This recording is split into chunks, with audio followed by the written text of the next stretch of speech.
Years ago, I did a video called The Top 11 Dumbasses in Distress, and that's obviously a play on the term damsel in distress, and the reason I called it Dumbasses in Distress is two reasons. One, I don't think it's always limited to just, females, like there's a lot of males that get captured and you have to save. Two, I always refer to them as that term because they're always the characters you don't really want to save, like that's kind of their one note, that's the one thing about them. It's a character that's either limited to just being saved all the time, or the few character traits that they give them are so annoying and not fun that you don't really want to save them. You kind of hope they get put in like the lava pit or wherever they are. But one of the things I said in that video from so many years ago is that I do believe that there are some times where this trope can be totally fine. And to some extent, I see why this trope was so popular for so long. I mean, God, this goes back to like medieval times and stuff like that. You can totally argue it's sexist because it usually was a woman back then. But from a storytelling point of view, it does kind of check off a lot of boxes. It's the romance,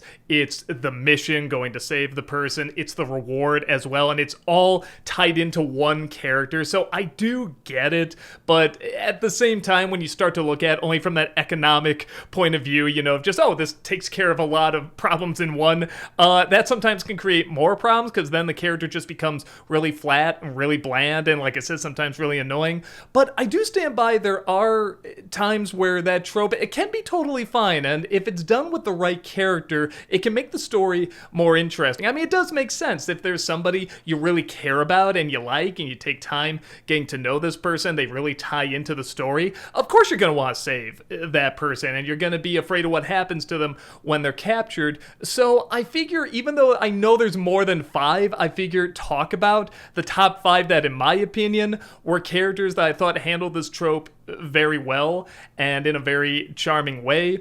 And I will give you the warning that this is, even though it says top 5, this probably could be closer to like top 8, because I found out some franchises do this with a couple characters. I just kind of team them up. I'm gonna still give them their own number, like, number 5, number 4 and stuff, but some might have 2 people in it, but they're from the same franchise. So yeah, just keep that in mind. I just didn't want this video to go on forever, because if you haven't noticed, I do ramble. So pretty much I'm gonna go through the times where this trope that's really been looked down upon, and many times rightfully so, can be done right and can actually make the story a little better and can make the characters a little better. Number 5, Elizabeth from Bioshock. Now, this is obviously from a video game. I'm sure there's a ton of times where this trope is done well and badly. In the top 11 dumbasses in distress, I think I put Princess Peach up there because, again, that's all she is. I mean, honestly, to kind of a satirical note at this point, that's literally her only role. I mean, she's got like the traditional little crown and the pink fluffy dress and everything, and it's like, who's even really running the Mushroom Kingdom? Like, who cares? This is just the basic trope. Where with a character like Elizabeth, even though you do have to save her quite a bit, it makes sense and it makes the character more interesting, not just in terms of what you can do with a character like this in a video game. I remember at the time it was really kind of groundbreaking that you had kind of this AI character that would help you to characters you just shot get their weapons and their ammo and throw it at you whenever you run out. At the time I was being told this, I didn't understand why that was such a big deal. And then when I played the game, I'm like, okay, now I get it. And again, this is the interesting thing that games can do that really comic books, movies, shows, all that really can't do, is that you do have that interaction. And I think that does help the character stand out a lot more when you have someone that is actively helping you throughout the majority of the mission. But then on top of that, it's a character that has been locked away for so long, and when you see her interact with the world around her, even though it's not always the best world, oftentimes it's a really bad world, but there are several things about it. They're very pretty and beautiful and good people out there and stuff, and you see her interact with those people. Not only makes that interesting, but then when she has to interact with the harsher realities, I mean, there's a whole section of the game, without going too much into spoilers, even though I'm sure most of you have played it by this point, where she is captured for a long time, I mean, like years, and you kind of put together, man, this is like really having an effect on her, like just breaking her down over all the years that this is happening. And it's really heartbreaking because you do really enjoy this character. I mean, she is definitely a little bit the wide-eyed innocent and everything, but I think because she does help out throughout the gameplay, that really does make a big difference. And on top of that, they do develop her as an interesting character, especially the more that you find out about her and her past. It's very hard to do this character well. Again, just sort of the pretty wide-eyed innocent who's trying to figure out more about the world. I mean, it's been done to death, and it's hard to put a new spin on it, but this game does a good job of that, and I think a lot of that does come from the way she interacts in the game, but also that they do give her an interesting backstory, and even when she is captured and you gotta save her, they do make her likable enough and interesting enough. It does make her very interesting, and you like her a lot, and you don't want to see anything bad happen to this character, so I think it's a pretty good example. Number 4, Henry Jones and Marion. Okay, so this is the one I'm talking about with combining some of these characters. I really couldn't choose which one of these I thought worked better than the other because they are so different, so I just put them in the same slot here. And again, I think I even referenced Henry Jones in the original Dumbasses in Distress video as a character that is very enjoyable to save. When the main goal to go after the Grail begins, he has to find his father.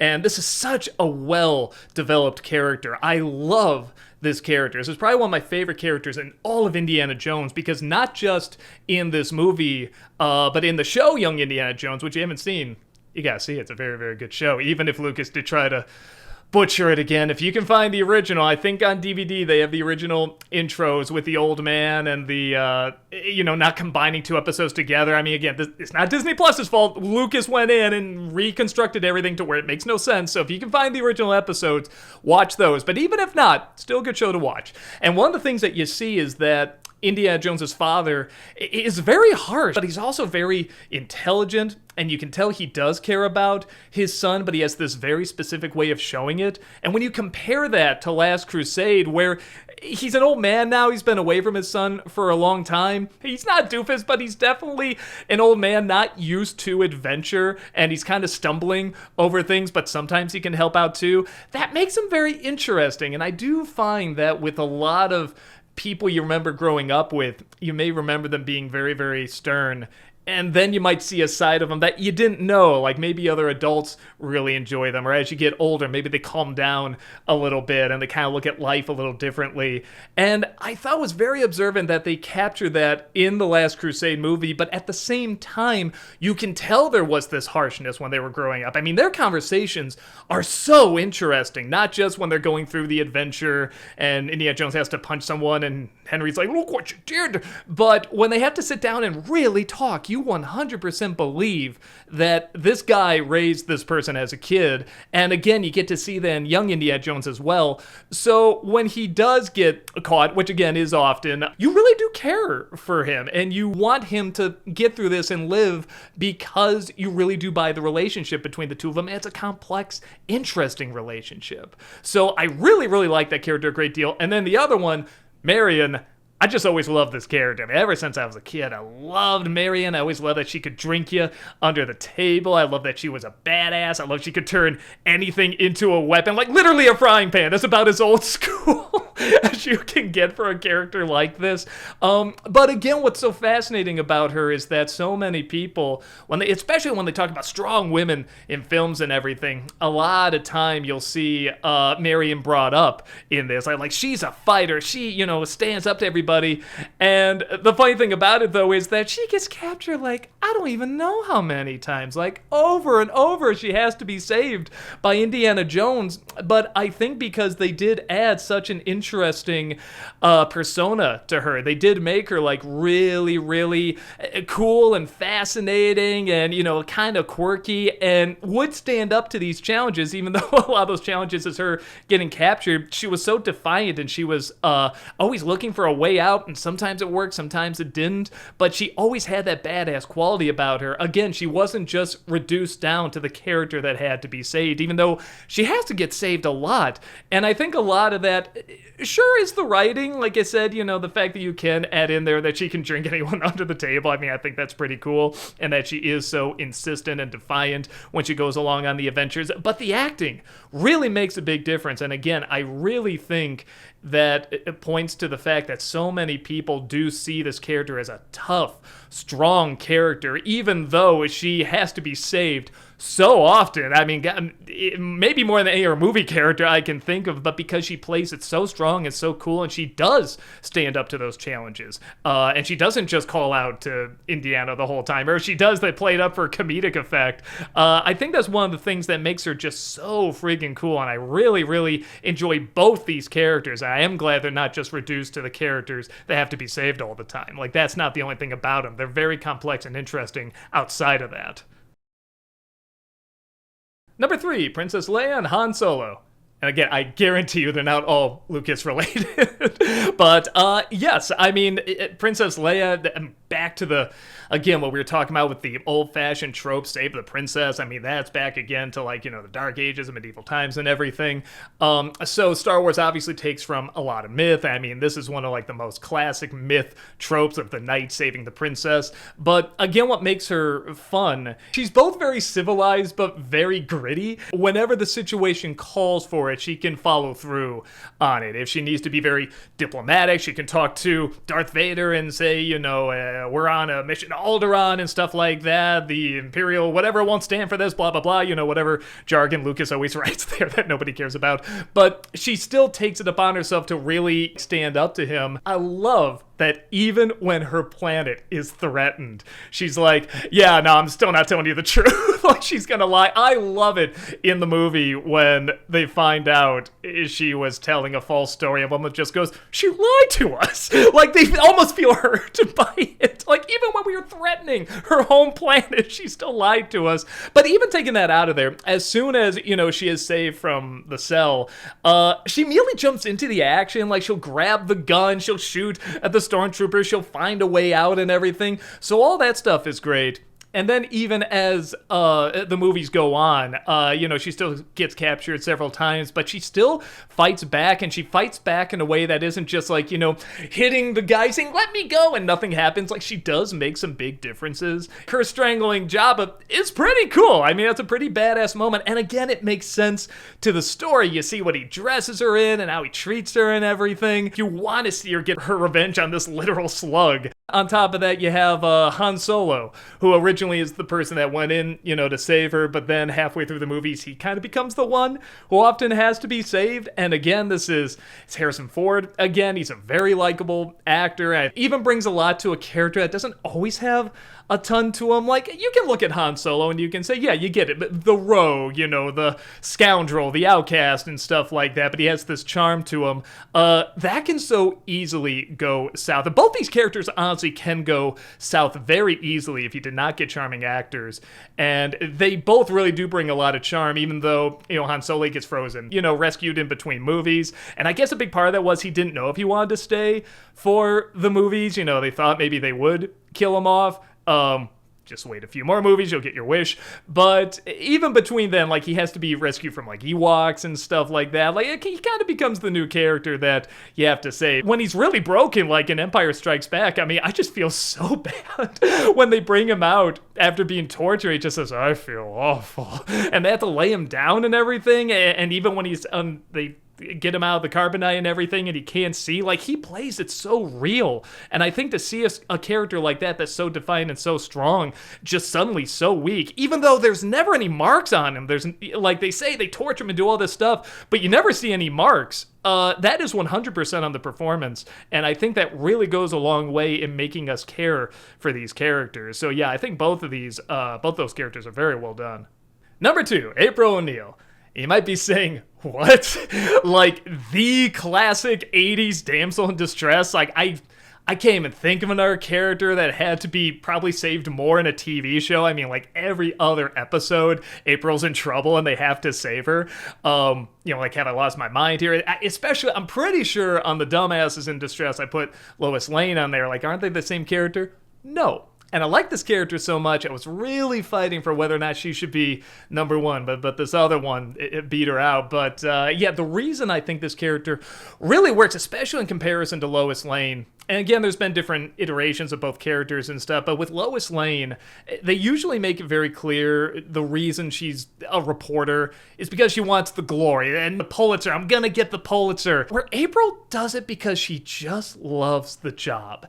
Everything. I mean, everything is this could lead to a great story. Oh my God, this will be an amazing story. Like, that's the one thing I remember hearing over and over. A story! This sounds like a story! Oh, this could be a great story! That should have been my story! Like, she does have an ego, definitely. I think that's part of the fun of the character. Lois has that too. But again, I think Lois is 100% the ego and, wanting her name on the story, where April really seems obsessed with just letting the world know what's going on. Like, when she discovers the turtles, she hates that she can't tell anybody about it. So, the trade-off is that they can lead her then to more interesting stories. Okay, well, I won't tell anybody you exist, but you can help me find this metal shredder guy in this Foot Clan and stuff like that. Like, heck, that's almost an even bigger story. So I love that she absolutely loves her job. There's an episode I remember where the turtles are heading towards something, some sort of mission. April's on her little motorcycle, I think, riding towards the place, and she's talking on a little headset, and they say, okay, so we're gonna go to this place where the shredder is. It's really dangerous, so we want you to stay away, April. And she says, absolutely, turns it off and goes, sure, I will. Now that's already a little funny, but then what makes it even funnier is you cut back to the turtles and they say, all right, so we're gonna have April to worry about now. Like, they just know, they already know it's in her blood, to want to get the story here. And again, you could argue, well, that makes her like very annoying. She's always getting in trouble and stuff, but not only is she always helping out the main character, she's trying to show them how the world works. I mean, she's like, their window to this world that they don't entirely understand, and she can explain it better.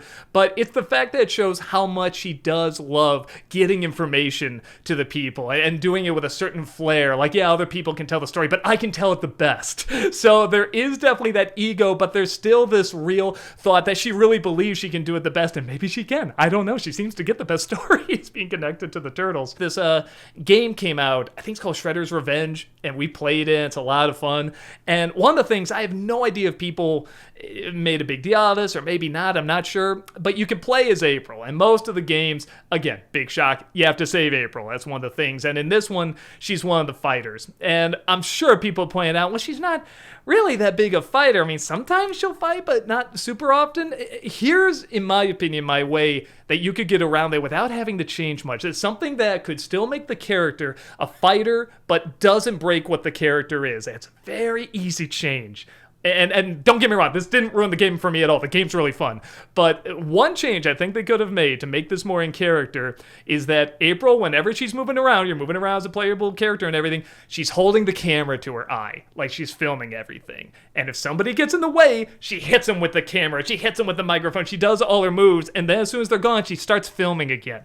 That would be in keeping with the character. That's something that keeps true to what the character is, because it is a well-written character and a very passionate character, and it ties into that passion, and it would make sense why she would fight back. She's trying to get the story, but if somebody gets in the way, she's gonna beat your ass. Like, that's one of the ways I can think of that. Like I said, I don't think it ruins the game. It's a very fun game. April's still a fun character and everything, but that is something where I'm like, no, it doesn't have to be like you have to alter the character that much. Just the motivation has to be right. And that's a way I think you could have done the motivation a little better, but at the same time, if you want to help her just be one of the characters fighting with the turtles, fine. You can get Splinter in there too, even though he didn't go on a ton of missions and everything. I mean, it's just to make the game happen, but it is something where I'm like, you can work with that a little bit, in my opinion. Like I said, it doesn't destroy anything.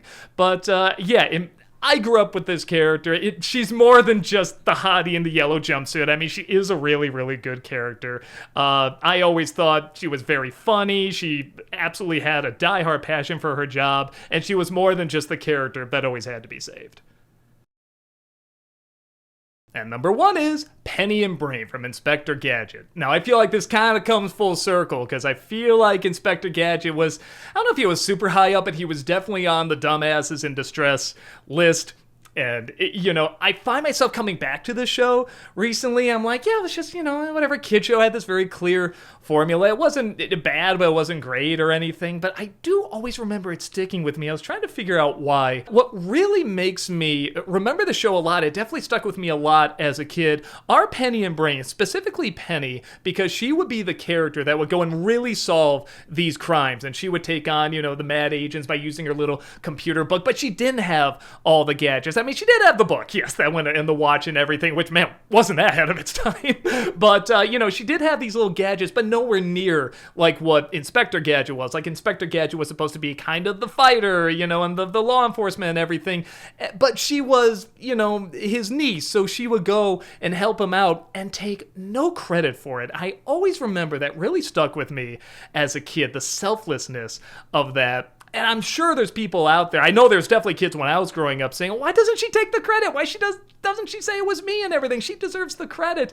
And I always remember thinking, no, that doesn't feel right, because she's smart enough that she's going to find a way to survive and do amazing things in this world without needing the credit right now. She wants her uncle to do well, because she knows that he messes things up, but he also has a good heart. He's always aiming for doing the right thing. He has the connections in law enforcement and everything, so it makes sense to help him out and for her to stay out of the spotlight, because later she's going to do something amazing. She's going to work at a hospital, or she's going to be someone else who works at the police, or maybe runs the police, or I don't know. She seems so smart, she could just create this whole new organization that's going to save the world or something like that. So there's a sense that she's going to be fine. Then you have Brain, who's the one who definitely takes much more of the physical abuse in this. He's the one that, I think because he is a dog and he can look a lot more cartoony, he can kind of take a little bit more of the slapsticky stuff, and he's usually around Gadget a lot more. So he's the one just often getting, just literally trampled on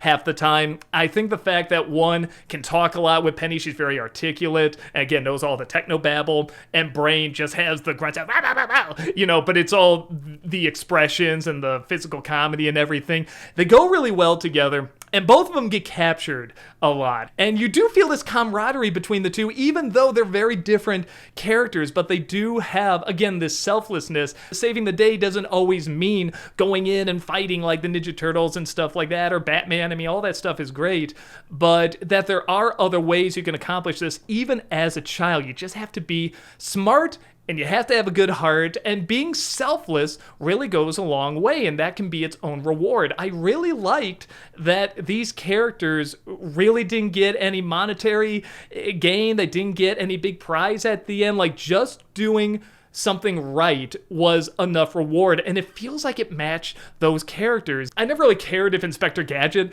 got in trouble, because if anything, I knew that Penny or Brain would save the day for him, where if one of them got in trouble, I was legit oh no, as a kid, I didn't want to see anything happen to them, because I knew they were the ones that were really selfless and really doing the right thing and doing it the right way. So it always had this real sense of peril whenever they were caught, and one of them had to go and save the other. If there's anything I really want to point out with this video, is that you can have characters that are captured a lot and caught a lot, but is the character still interesting, charming, and helpful outside of that? If you're going to say you don't like the trope of somebody being captured and rescued, you're going to hate all of Clone Wars, because practically every episode is a rescue mission. Somebody has to be rescued. I was debating whether or not to just put the entire cast of Clone Wars on here. So I don't think it's a trope that's necessarily a bad thing, but I will admit usually leads to a bad thing, because I think people do just see, again, hitting 2 or 3 birds with one stone, and it just sort of checks off a lot of boxes that very quickly can get across a lot of basic elements of storytelling out of the way. But again, if you really develop them in an interesting way, and the characters kind of feed the story, or even sometimes the story feed the characters. That's always kind of how I saw Clone Wars. That really is one where the story kind of dictates what the characters go through and what's going to change them. Either works, and it can be done very well. So with that said, I love to know any characters out there, because I know there's a lot more than the ones I listed, but those are the ones that really stood out to me, that had to be saved a lot, but were still interesting, capable characters. It made sense that this would happen, and if anything, it made the story more interesting, whether they be captured and someone else had to save them, or they're captured and they had to get out of the situation. There's so many different ways you can handle this.